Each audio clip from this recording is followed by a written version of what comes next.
59 ஆண்டுகளுக்கு பின்பு தமிழ்நாட்டில் ஊழலற்ற அரசியல் நடைபெறுவதாக கூறியுள்ள காங்கிரஸ் தலைவர் மாணிக்கம் தாக்கூர், ஒரு கட்சியை எப்படி அழிக்க வேண்டும் என்று யாராவது PhD ஆராய்ச்சி செய்தால் அதில் எடப்பாடி பழனிசாமி தான் முதன்மை கதாபாத்திரமாக இருப்பார் என்று கடிந்துரைத்துள்ளார்.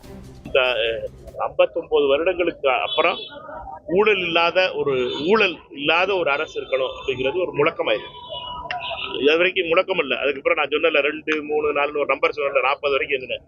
அதுதான் இருந்துச்சு. 42,000 நினைச்சுக்கிட்டு இருந்தேன். நானும் அந்த தடவை என்ன 42,000 44,000 நினைச்சுக்கிட்டு இருந்தேன். பட் இது 0 ஆயிருக்கு அப்படிங்கிறதும் 0 ஆக்கிறதுக்கான முயற்சிகள் எடுப்பதும் மிக முக்கியமானது. எப்படி ஒரு கட்சியை அழிக்க முடியும்? ஒரு 2016 தொடங்கி 2026க்குள்ள 20 நாடாளுமன்ற தொகுதிகளில் டெபாசிட் போக வைக்கணும், அந்த கட்சி ஒண்ணும் இல்லாம போகணும் அப்படின்னு நினைச்சா எப்படிலாம் ஒரு கட்சி நடத்த முடியும் அப்படின்னு ஒரு கிளாசிக் எக்ஸாம்பிளா PhD பண்ணாங்கன்னா அதற்கு அதுல முக்கியமான கதாபாத்திரமா இருக்க போறது பழனிசாமி அவர்கள்.